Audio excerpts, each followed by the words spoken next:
હું જ્યારે નાની હતી ને ત્યારે શિયાળો આવે ને એટલે એકાત્રે ને 2 દિવસે અમારા ઘરે છે ને સેવ ડુંગળીનું શાક અને ભાખરી બને, કારણ કે મારા પપ્પાને છે ને બહુ જ ભાવતું અને અમને બધાને પણ એટલું ભાવે. તો આજે હું મારા બાળપણની રેસીપી આખું કોમ્બિનેશન કાઠિયાવાડી થાળીનું, જેમાં સેવ ડુંગળીનું શાક સાથે મેથી અને બાજરીની એક નવી પ્રકારની ભાખરી અને તેનાથી પણ વધારે ટેસ્ટી કાચા પપૈયાના સંભારાને કોમ્બિનેશનની થાળી લઈને આવી છું. એકવાર ટ્રાય કરવા જેવું છે તો જરૂર બનાવજો. આ ઓરિજિનલ સ્વાદની કાઠિયાવાડી થાળી બનાવવાની શરૂઆત 100 ગ્રામ જેટલી મેથીની ભાજીને પાણીથી ધોઈ સાફ કરી લીધી છે. તેને એકદમ સરસ ફોલી લેવાની છે. ભાજી ફોલાઈ જાય ને એટલે તેના પાનને એકદમ ઝીણા ટુકડામાં સમારી લેવાના, જેથી આપણે ભાખરી બનાવીએ ને તો તેનો સ્વાદ છે ને તે બહુ સરસ આવે. અહીં મેથીની ભાજી સમારાઈ ગઈ છે તો આ સમયે અત્યારે સરસ મળતી મોટી 3 ડુંગળી તેના લીલા પાન સાથે લીધી છે. તો લીલી ડુંગળીની ઉપરના રેસા કાઢી ચપ્પુ વડે નાની નાની સમારી લેવાની. સફેદ ભાગ તો આપણે સમારી અને ઉપયોગમાં લઈએ જ, પરંતુ તેના લીલા પાન પણ ઝીણા ટુકડામાં સમારી અને ઉપયોગ કરવાના છે, કારણ કે આ શાકમાં લીલી ડુંગળી સાથે તેના પાનના સ્વાદનો એક શાકમાં ખાસ મહત્વ છે અને સ્વાદ બહુ સરસ બને છે. બધી લીલી ડુંગળી સમારાઈને એટલે 5 થી 6 કળી લીલું લસણ પણ લઈએ. તેને પણ ઉપર રેસા કાઢ્યા પછી એકદમ ઝીણા ટુકડામાં સમારી લેવાનું. લીલી ડુંગળીની જેમ લીલા લસણનો વઘાર પણ આ શાકનો સ્વાદ અદ્ભુત બનાવે છે. બનાવવાની શરૂઆત મેથી બાજરીની ભાખરીથી કરીએ. તો અહીં 1 કપ ઘઉંનો લોટ અને સાથે અડધો કપ બાજરીનો લોટ લઈશું. તેમાં 1/4 કપ બેસન ઉમેરવાનો. બેસન ઉમેરવાથી ભાખરીનો સ્વાદ છે ને તે બહુ જ સરસ અને અલગ આવે છે. સાથે જ સમારેલી મેથીની ભાજી આપણને જે પ્રમાણે પસંદ હોય ને તે પ્રમાણે ઉમેરવાની. તેની સાથે 2 ટીસ્પૂન આદુ મરચાંની પેસ્ટ ઉમેરશું. અહીં જો લસણ ખાતા હોય ને ભાખરીમાં તો ઉમેરવાનું, પણ અમે ભાખરીમાં લસણ નથી નાખતા એટલે મેં નથી ઉમેર્યું. સાથે અડધી ટીસ્પૂન આખું જીરું, સાથે 3/4 ટીસ્પૂન મીઠું, 3/4 ટીસ્પૂન હળદર પાવડર, 1/4 ટીસ્પૂન હિંગ અને 2 ટીસ્પૂન જેટલું તેલ ઉમેરી હાથ વડે લોટમાં મસાલા અને લીલી મેથી મિક્સ કરી દેવાની છે, જેથી બધા મસાલા સરસ લોટમાં ભળી જાય. મિક્સ થયેલા લોટને અંદર 1/3 કપ પાણી લઈ તેમાં જોઈએ એ પ્રમાણે પાણી ઉમેરતા જઈ અને લોટ બાંધવાનો છે. અહીં મેં આ ભાખરી બનાવવામાં બાજરી સાથે બેસન અને ઘઉંનો લોટ ઉમેર્યો છે. જો ઘઉંનો લોટ ઓછો અને બાજરીનો લોટ વધારે ઉમેરવો હોય ને તો તેમ પણ લઈ શકાય. બધું મિક્સ કરતા અહીં ભાખરી માટેનો એકદમ કઠણ લોટ બંધાઈ ગયો છે. અહીં જે સાઈઝની ભાખરી બનાવી હોય ને એ સાઈઝના લુવા અત્યારે જ બનાવી લેવાના. ટોટલ 4 મીડિયમ સાઇઝની ભાખરી બની અને તૈયાર થશે એટલા લુવા બનાવી લીધા છે. તો એને થોડી વાર સાઈડમાં રાખીએ. એ પહેલાં આ થાળીમાં ખવાતો એક ખાસ કાચા પપૈયાનો સંભારો બનાવીએ.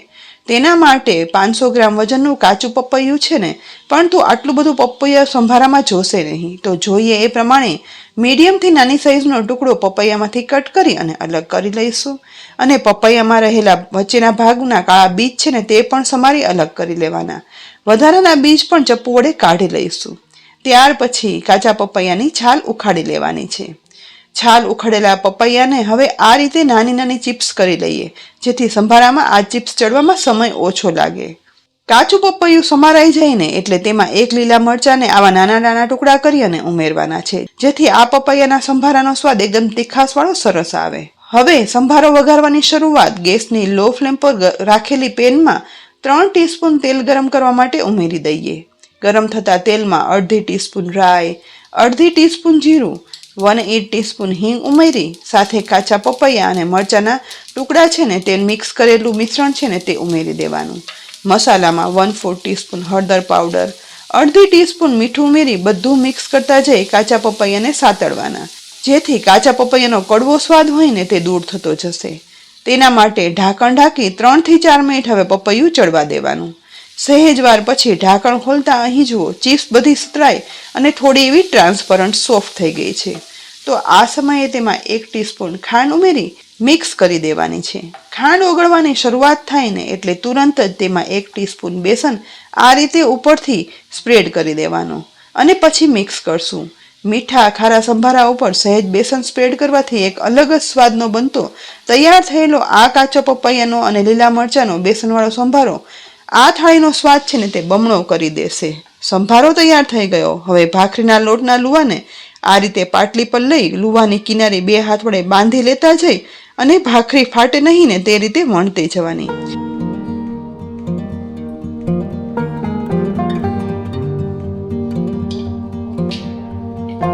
વણાયેલી ભાખરીને વેલણના ખૂણાથી ઉપર તરફ આ રીતે ખાડાની ડિઝાઇન પાડી લઈશું.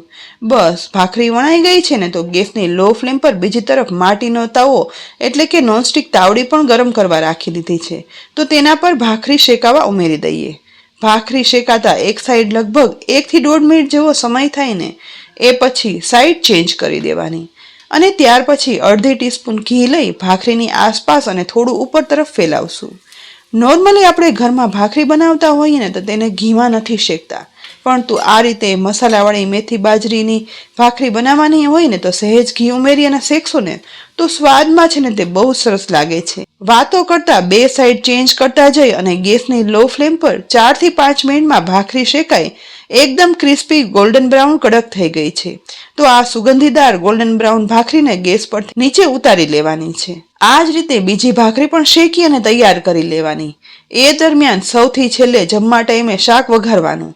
તો ગેસની લો ફ્લેમ પર ગરમ થતી કઢાઈમાં 3 ટેબલ સ્પૂન તેલ ગરમ કરવા માટે ઉમેરી દઈ ગરમ થતા તેલમાં અડધી ટીસ્પૂન રાઈ, અડધી ટીસ્પૂન જીરું, 1/4 ટીસ્પૂન હિંગ ઉમેરી મિક્સ કરતા વઘાર ફૂટવા લાગે ને એટલે તેમાં સમારેલું લીલું લસણ ઉમેરી અને વઘાર મિક્સ કરતા જઈ અને સાતળવાનું. સાથે સાથે જ સમારેલી લીલી ડુંગળી પણ ઉમેરશું અને તેને પણ તેલમાં લસણ સાથે સાતળવાનું. ફક્ત આ ડુંગળી જેટલું જ મીઠું અત્યારે આપણે ઉમેરશું. તેની સાથે 1 ટીસ્પૂન લાલ મરચું પાવડર, 1/4 ટીસ્પૂન હળદર પાવડર, 3/4 ટીસ્પૂન ધાણા જીરું પાવડર, સતળાતી ડુંગળી અને લસણ સાથે મિક્સ કરી સહેજ એવો વઘાર સાતળશું જેથી બધા મસાલાની સુગંધ આવવા લાગે. આ સમયે તેમાં અડધો કપ પાણી પણ ઉમેરી દેવાનું. સહેજ મિક્સ કરી અને માત્ર આ લીલી ડુંગળી સહેજ સોફ્ટ થાય ને એટલી ચડવા દેવા માટે કઢાઈને ઢાંકણ ઢાંકી દઈએ. શાક બનતા હવે સમય નહીં લાગે તો થાળી પીરસવાની તૈયારી માટે એક બાઉલમાં દહીં કાઢી લઈએ. બીજી સાઈડ 2 મિનિટ આ ડુંગળી સતળ્યા પછી કઢાઈનું ઢાંકણ ખોલી મિક્સ કરતા અહીં ડુંગળી છે ને તે થોડી સોફ્ટ થઈ ગઈ છે. પાણીનું પ્રમાણ પણ ઓછું થઈ તેલ ઉપર આવી ગયું છે. તો આ સમયે ગેસ બંધ કરી દેવાનો. ફરીથી કઢાઈને ગેસ પર રાખી તેમાં મીડિયમથી થોડી જાડી બેસનની સેવ હોય ને તે ઉપરથી આ રીતે ભભરાવી દઈશું. આ સમયે ગેસની ફ્લેમ બંધ હોવી જરૂરી છે. તો સેવ છે ને તે રસો શોષી લેશે અને એકદમ સોફ્ટ થઈ જશે તો શાક ખાવાની મજા નહીં આવે. માટે જ્યારે પણ જમવા બેસવું હોય ને ત્યારે જ સેવ ઉપરથી આ રીતે ઉમેરી દેવાની.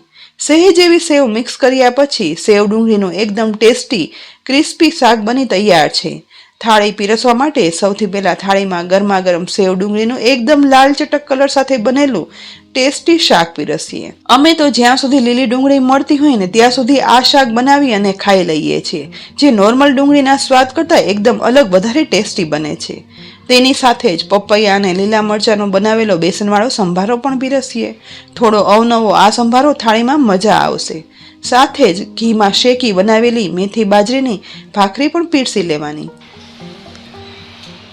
શિયાળામાં અમારે ઘરે બનતી કાઠિયાવાડી વાનગીની આ થાળી તમને કેવી લાગી? એકવાર બનાવજો, પછી કોમેન્ટ બોક્સમાં લખી અને કહેજો કે વાનગીનો સ્વાદ કેવો લાગ્યો. સાથે જ રેસીપી ગમી હોય ને તો લાઈક કરી અને શેર કરજો. અમારી કિચન સિરીઝ યુટ્યુબ ચેનલને પણ સબસ્ક્રાઇબ કરી લેજો. સાથે જ તમે ફેસબુક પર જોતા હો તો અમારા ફેસબુક પેજને લાઈક કરી અને ફોલો કરજો. અને અમારી વોટ્સએપ ચેનલ છે કિચન સિરીઝ વોટ્સએપ ચેનલ, તો તેને ફોલો કરવાનું બિલકુલ ના ભૂલતા. આવતીકાલે ફરી મળશું આવી જ રોજિંદી રેસીપી સાથે. ત્યાં સુધી આવજો.